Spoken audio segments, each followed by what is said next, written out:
The morning was bright and warm when a famous pianist arrived at the community music center.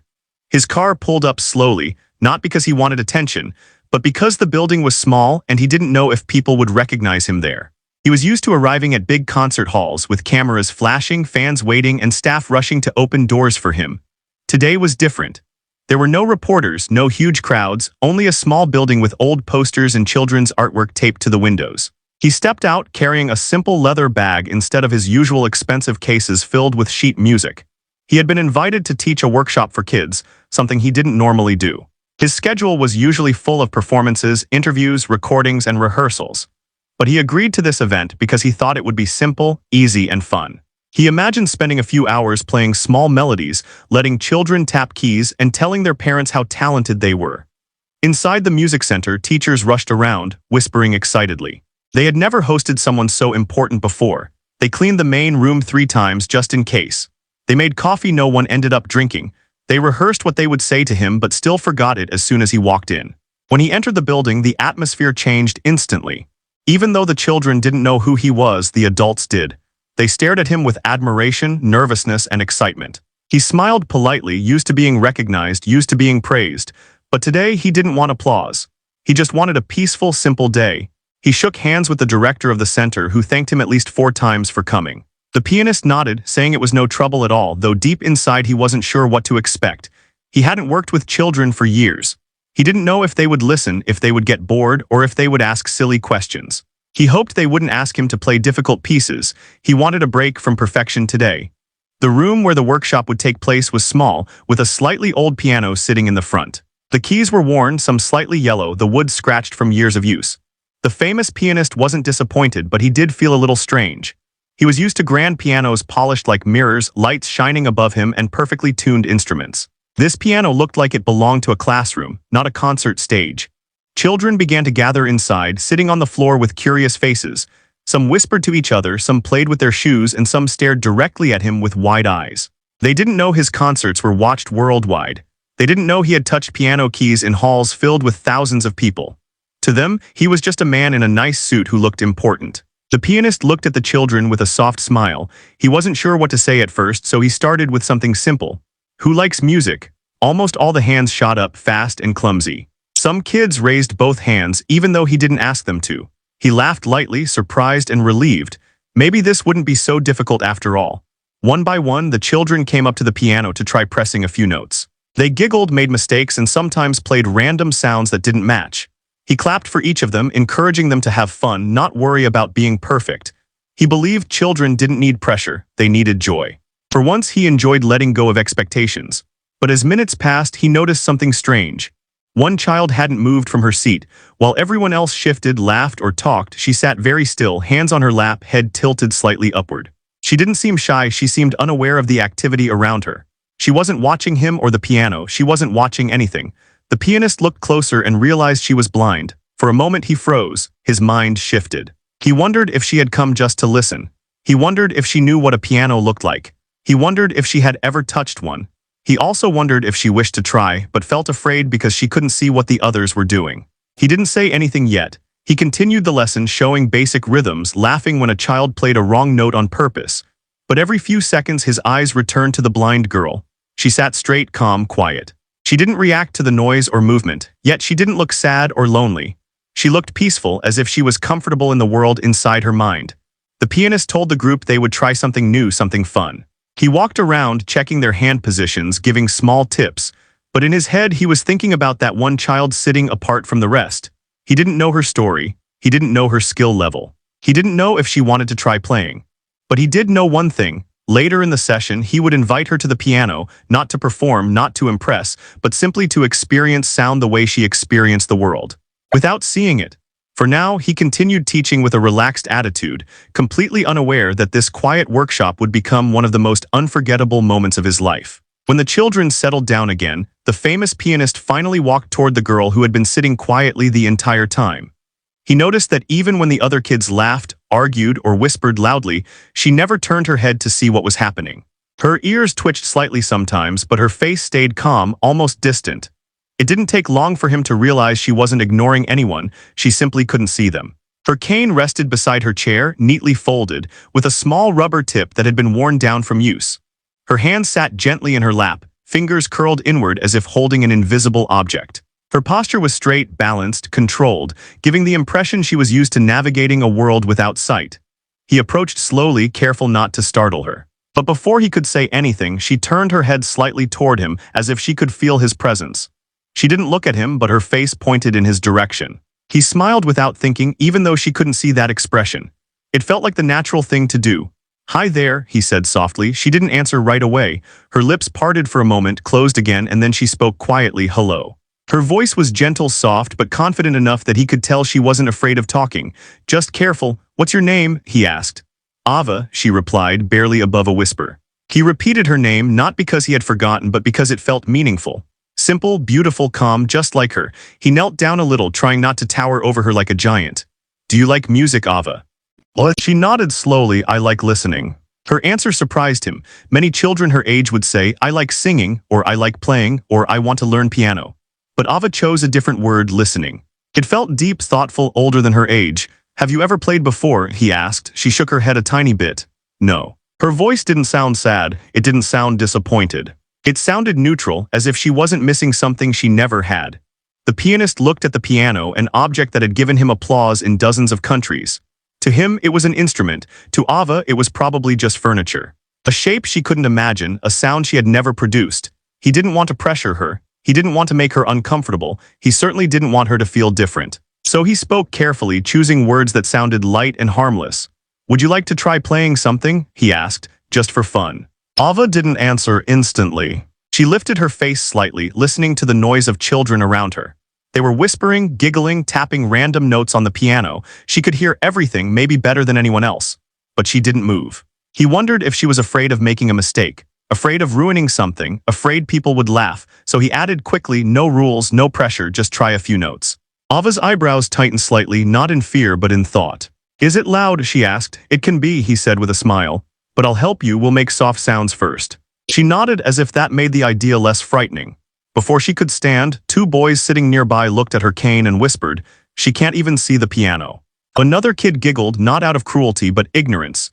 Children often said things without realizing they hurt.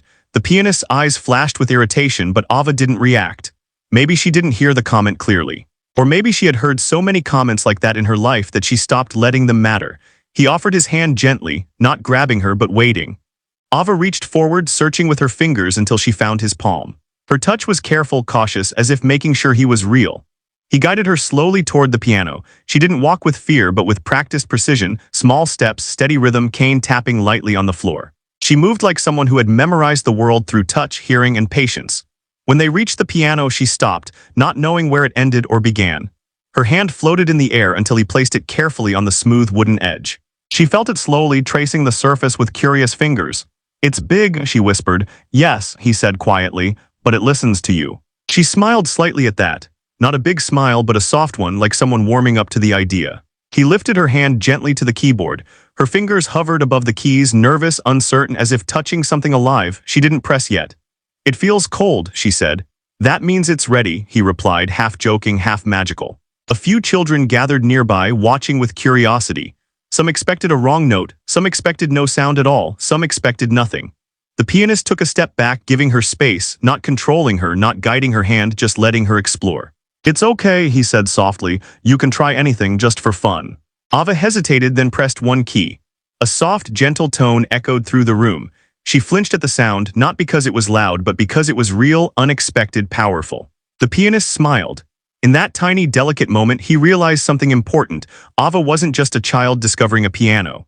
She was a girl discovering a world she had never seen through sound, touch, courage, and possibility. And neither of them knew yet how extraordinary that discovery would become. When Ava pressed that first key, the sound was soft but clear, and the room reacted in a strange way.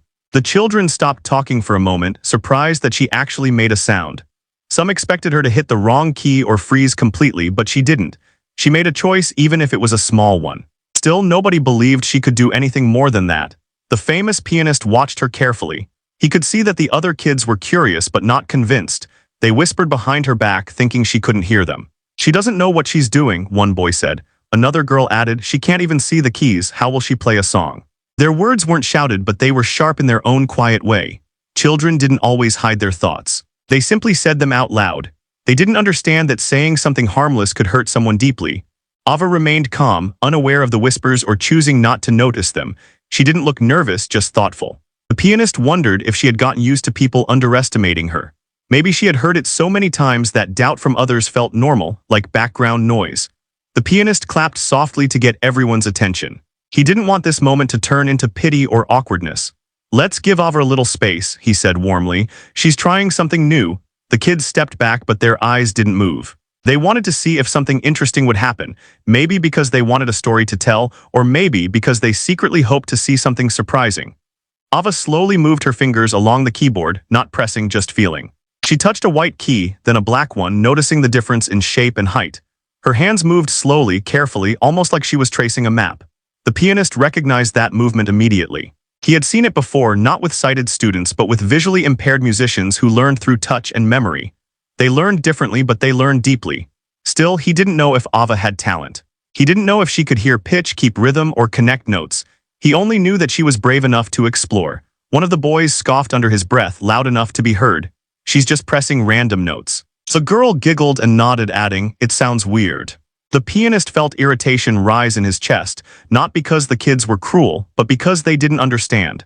They didn't know that every musician started with random notes. They didn't know that every first attempt sounded strange. They didn't know that talent often hides in messy, uncertain beginnings. But before he could correct them, Ava pressed a combination of 3 keys. The notes weren't random, they harmonized. The sound was simple, soft, but unexpectedly beautiful. The room fell silent again, not because everyone was amazed, but because nobody understood how such a clean sound came from someone who couldn't see. A boy frowned. "What just happened?" Ava didn't answer. She didn't know she had done something impressive. She had simply followed what sounded right to her. She didn't see music, she felt it. The pianist leaned against the piano, crossing his arms. He didn't want to guide her yet, he wanted to observe. He wanted to see if instinct or accident had created that small moment of beauty. "Do you want to try another one?" he asked gently. Ava nodded. She pressed 2 keys at once. This time the notes clashed, not painful but wrong. A few kids giggled, someone whispered, "Told you." Ava flinched slightly, not from embarrassment, but from the harsh sound. She pressed another key, trying to fix it, but the sound didn't work.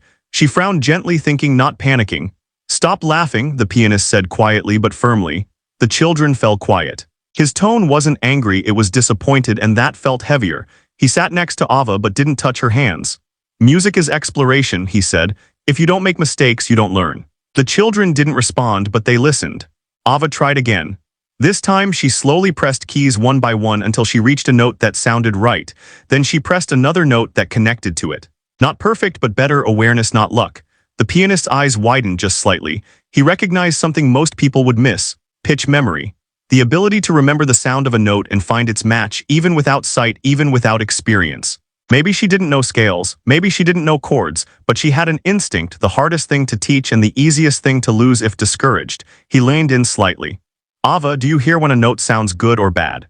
"What?" She nodded. "Sometimes, I don't know why, I just feel it." That sentence hit him harder than expected. Feel it, not hear it, feel it.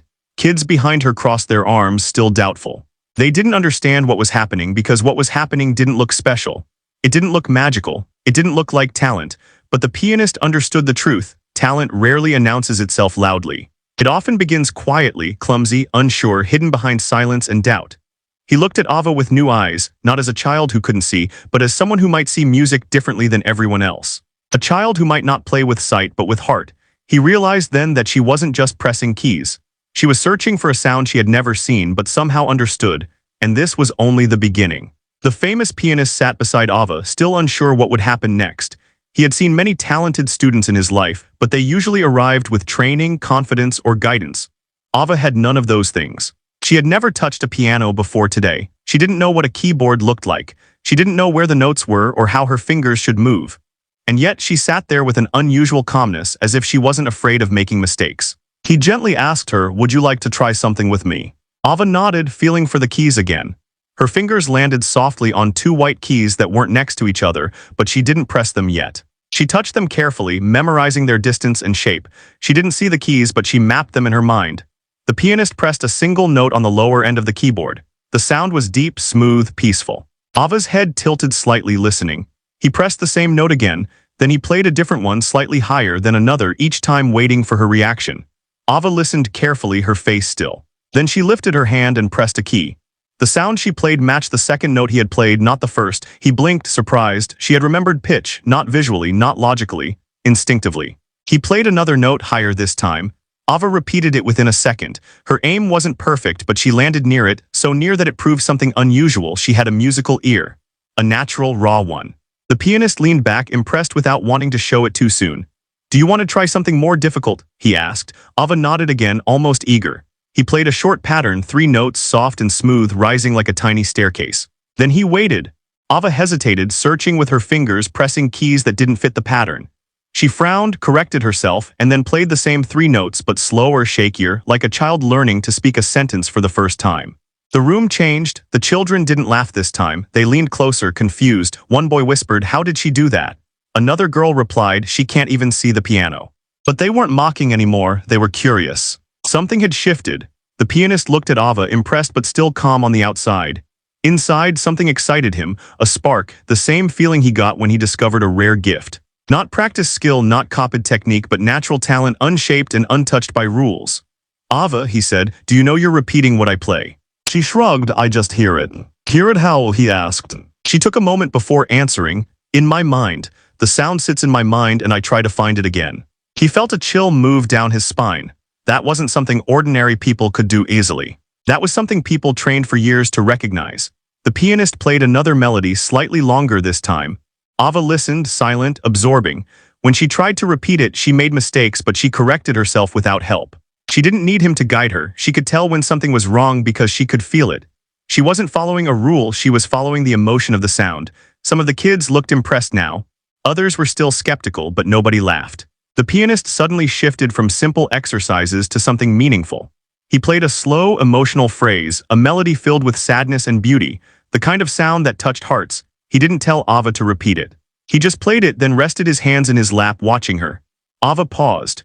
She sat completely still, her face soft, her breathing quiet, as if absorbing not just the notes but the feeling behind them. Then she placed her fingers on the keys. She didn't play it perfectly. She didn't even play it smoothly. But she played the shape of the melody, the rise, the fall, the sadness, the softness. She played with heart, not technique. The room was silent again. Not because they were shocked she could play, but because her version felt emotional.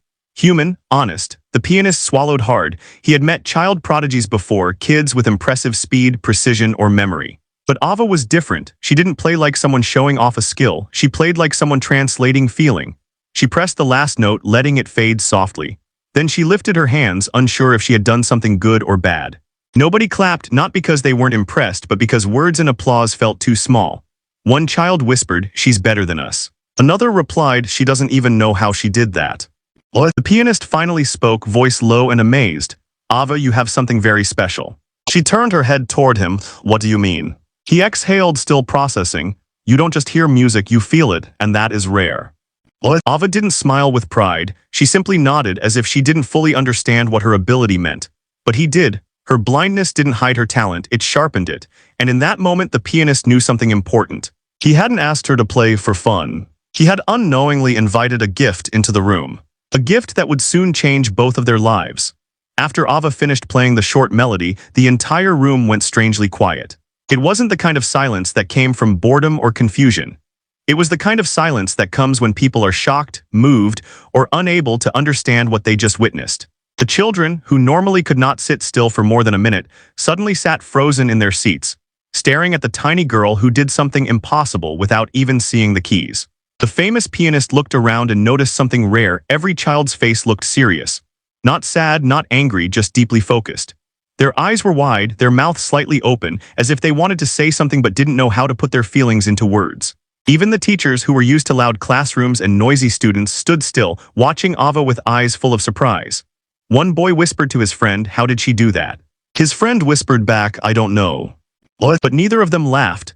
This time there was no mocking, no doubt, only genuine curiosity and respect.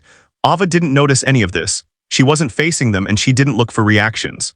She simply sat quietly, hands resting on her lap again, waiting for someone to tell her if she had done something right or wrong. She didn't know that silence itself was an answer, one louder and more powerful than applause. The pianist cleared his throat softly, trying to break the heavy stillness, but even he struggled to find words. He was not usually lost for words. He was a professional, someone who had spoken to press, students, and audiences in different countries. But this moment felt different. He had just witnessed something he couldn't easily explain. He looked at Ava, and for a moment, he saw her not as a blind child, but as a musician, someone who understood music in a way many people never would. Not because she knew theory or technique, but because she felt sound the way others felt color or light. She didn't play with her eyes, she played with her heart. The silence grew heavier, thicker, but not uncomfortable. It was filled with emotion, an invisible weight that settled over everyone in the room. Kids who normally interrupted lessons suddenly felt too small to speak. Even the air felt different, warmer, softer, as if the sound Ava made was still floating through it, refusing to leave. A teacher who had been watching from the corner slowly raised her hand to her mouth, trying to hide the tear that slipped down her cheek. She didn't know why she was emotional. She didn't know how a simple melody could make her heart ache in such a gentle way. But Ava's playing had touched something inside her, something she wasn't prepared for. Touched something inside her, something she wasn't prepared for. The pianist finally turned to the children and asked very quietly, "Did you hear that?" They nodded almost in unison. But he wasn't asking if they heard the sound, he was asking if they heard the feeling inside the sound. No one answered because no one knew how to, they didn't have the vocabulary for that kind of moment, they only had silence. A girl sitting near the front raised her hand, her voice barely a whisper. "She's amazing." Another boy nodded, eyes wide, "Better than us, better than anyone here." A third student said something that made everyone stare. "She plays like she sees it inside her head." The pianist's heart shook at that sentence. It was true. Ava didn't see with her eyes, she saw with her mind. He turned back to Ava and spoke gently. "Do you know what you just did?" She shook her head slowly. "I just played what I heard." He smiled, not because it was funny, but because it was beautiful. "Yes, and you made all of us hear it too." Ava wasn't sure how to react. She wasn't used to being the center of attention. She wasn't used to silence being a sign of admiration. She had heard silence many times in her life, but usually silence meant she was invisible, unnoticed, forgotten. This silence was different. She didn't know it, but the children weren't ignoring her, they were admiring her. A kid who had mocked earlier raised his hand and asked, "Can she do it again?" Not out of sarcasm, but with genuine excitement. He didn't want to laugh at her anymore. He wanted to watch her create something magic again. The pianist didn't answer right away. Instead, he looked at Ava, who sat quietly, small and humble, completely unaware of how she had changed a room full of strangers. He realized something powerful in that moment. Talent didn't always explode loudly. Sometimes it whispered. Sometimes it arrived quietly in a girl who could not see but could make others feel. And he also realized that no performance he had given on grand stages, under bright lights, with perfect instruments and perfect sound, had ever created a silence as meaningful as the one Ava created with a single attempt. A silence not born from emptiness, but from awe. The famous pianist stood up slowly and clapped his hands together once. The sound echoed in the silent room, not loud, but strong enough to wake everyone from their trance. The children looked at him, waiting to see what he would do next. He didn't smile or make a joke or start teaching again. Instead, he took a slow step forward and began clapping properly, soft, steady, and full of respect. One child stood up without thinking, then another and another. Soon half the room was on their feet, clapping awkwardly, shyly, like they weren't sure if they were doing the right thing but wanted to join anyway. A teacher wiped her eyes and stood too, clapping louder than the kids. More people followed until the entire room was standing. They weren't cheering wildly. They weren't screaming or shouting. They were clapping with a kind of quiet power, full of emotion and amazement. It wasn't a performance hall, it wasn't a TV show, it wasn't a competition. It was just a small classroom with cheap chairs and an old piano. But somehow right there in that little room, a standing ovation happened. Ava didn't know what was going on. She heard the noise, but she couldn't recognize it right away. She turned her face toward the sound, eyebrows pressed together, confused. The pianist leaned close and whispered, "They're clapping for you." Ava's lips parted in shock, not because she felt proud, but because she didn't understand why. In her mind, she didn't play perfectly, she didn't play a full song, she didn't impress herself. She just pressed keys, trying to repeat what she heard. Children rarely saw standing ovations. They only saw them in movies or on TV where someone did something big, loud, and perfect. But here they stood for something soft, small, and imperfect, and they didn't even know why. They only knew it felt right. One boy, the same one who had laughed earlier, shouted, "She's awesome." His voice cracked, embarrassing him, but nobody laughed. They cheered instead. Another girl cupped her hands around her mouth and shouted, "Go Ava." The other kids followed, clapping faster, louder, brighter. The quiet respect turned into noisy joy like a dam breaking. Ava's cheeks warmed. She had never been clapped for like this. She had been praised before by teachers, adults, sometimes family, but she had never been celebrated. There was a difference. Praise was gentle, celebration was powerful. She kept both hands folded together tightly, afraid they might shake. She didn't know how to respond, so she did what felt safe. She bowed her head slightly. She had seen people on TV do it. She didn't know if it was appropriate, but when she lowered her head, the applause exploded even louder. The famous pianist clapped the hardest. His eyes were shining in a way that surprised even him. He had played on world stages, Paris, London, New York. He had heard crowds of thousands stand for him. But none of those moments felt like this, because this wasn't about perfection or skill. This was about courage. About a child who walked into a world she couldn't see, touched something she didn't understand, and created beauty without meaning to. One of the teachers whispered to another, "I think this is the first standing ovation in this building." They both laughed softly, wiping away tears. Ava lifted her head again and whispered, "Why are they doing that?" The pianist kneeled beside her so she could feel him near. "Because they heard something beautiful," he said, "and they know it came from your heart." Ava didn't speak. She didn't know how to respond to something so big. She just breathed slowly, feeling her chest flutter with a mix of fear and happiness. Her small body began to tremble, not from nerves, but from emotion she didn't know how to handle. Being seen, truly seen, felt heavy, overwhelming. She was used to being invisible, unnoticed, unknown. Now hundreds of eyes were focused on her, not with pity, but with admiration. The pianist placed a gentle hand on her back, grounding her. "Breathe," he whispered. "It's okay to feel overwhelmed." She nodded slowly, unsure if she should smile or cry. The applause didn't stop quickly. It went on and on, filling the room with warmth. Some kids stomped their feet, others clapped over their heads. A few simply smiled, happy to experience something they didn't understand completely. A boy shouted encore. Even though he didn't know what encore meant, another yelled again, in plain language, making everyone laugh. Ava felt her heart swell. She didn't think she could play again.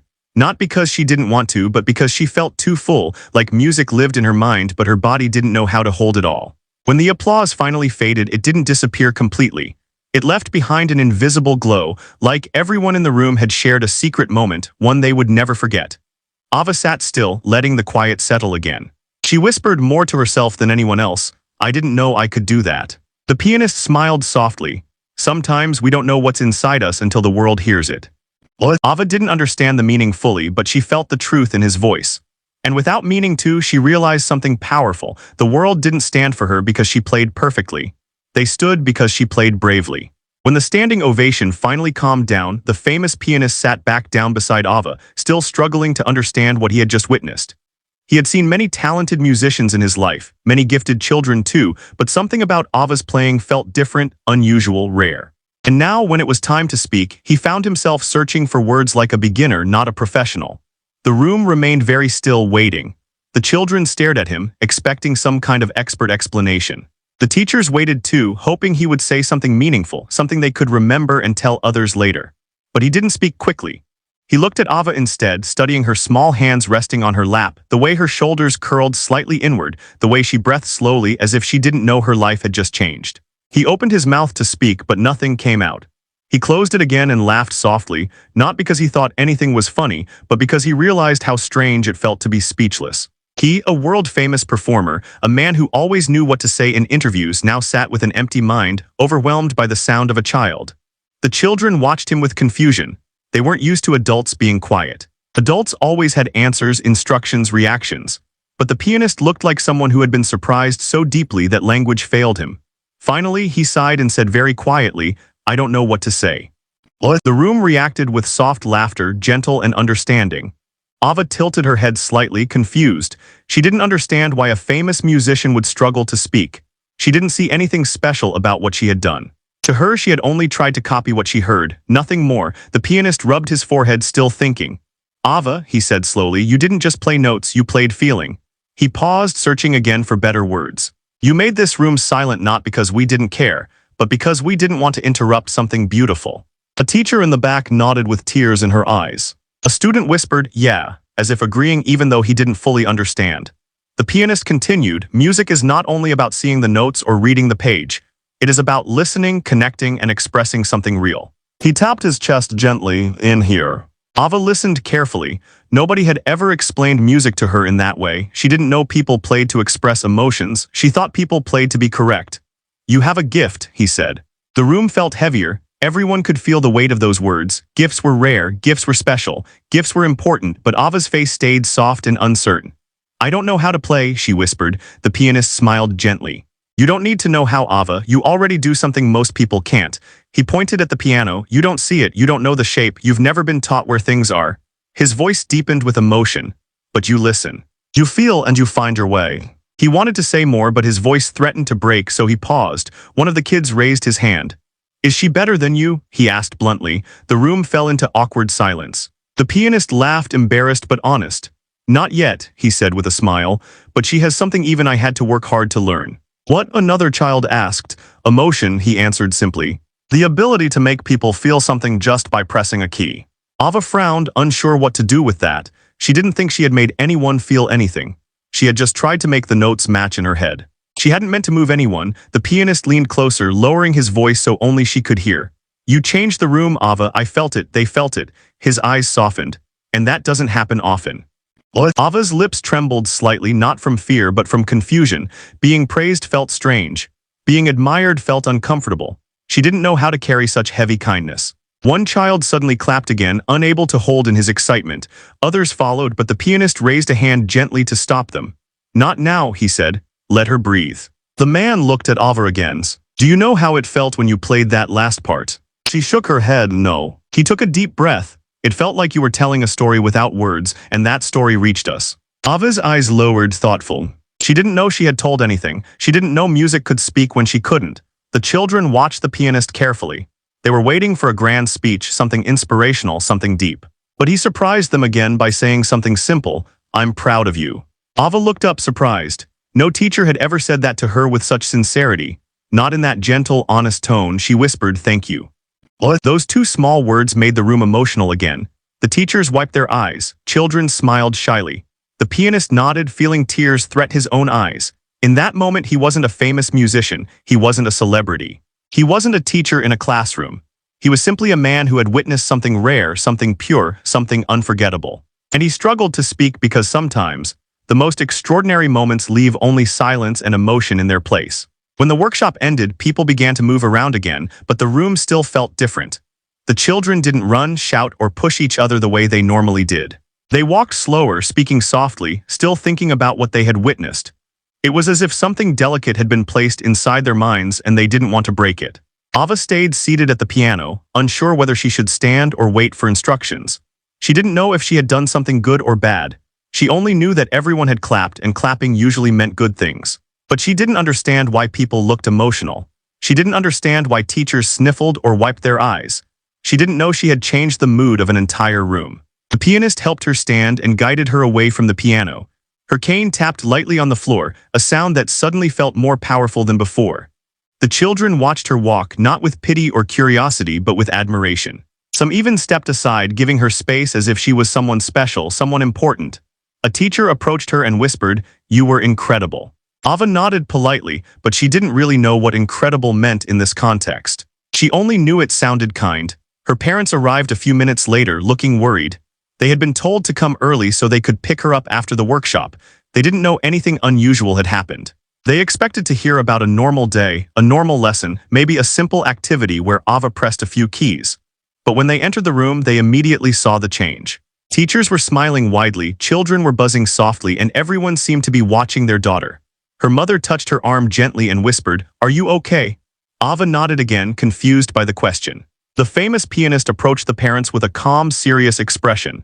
They recognized him instantly. They knew his name, his concerts, his music, but they never expected him to stand in front of them with so much emotion in his eyes. "Your daughter is remarkable," he said simply. The parents blinked, unsure what he meant. They were used to hearing compliments like sweet, polite, or well-behaved. But remarkable sounded too big, too grand for their quiet child who sometimes struggled to express herself, who often lived in her own world unseen by others.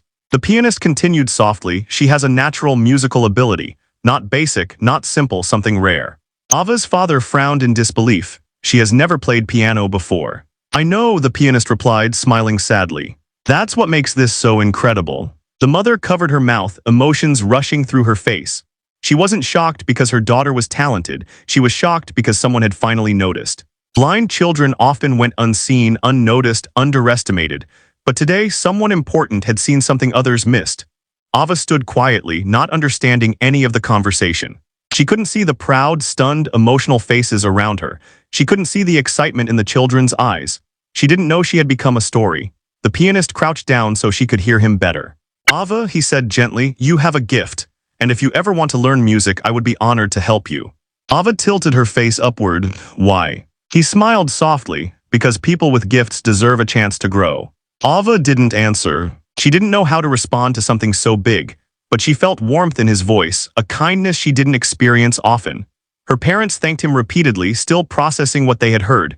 They didn't know what it meant for the future. They didn't know if they should dream big or stay cautious.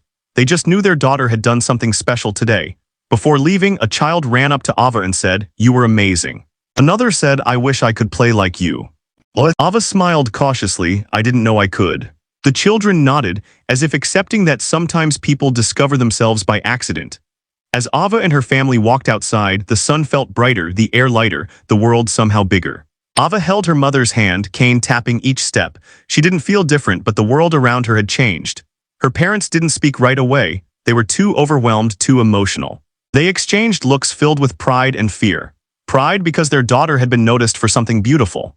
Fear because they knew attention could be both a gift and a burden. The pianist watched them leave through the doorway, feeling something he hadn't expected, a sense of responsibility, a sense of wonder, a sense of hope.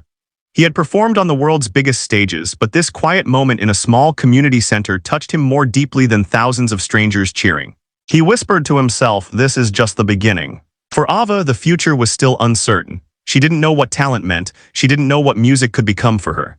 She didn't know that a simple decision to press a key would open a door to possibilities she couldn't imagine.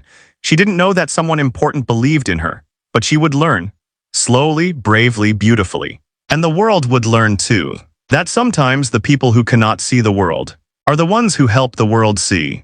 The world are the ones who help the world see.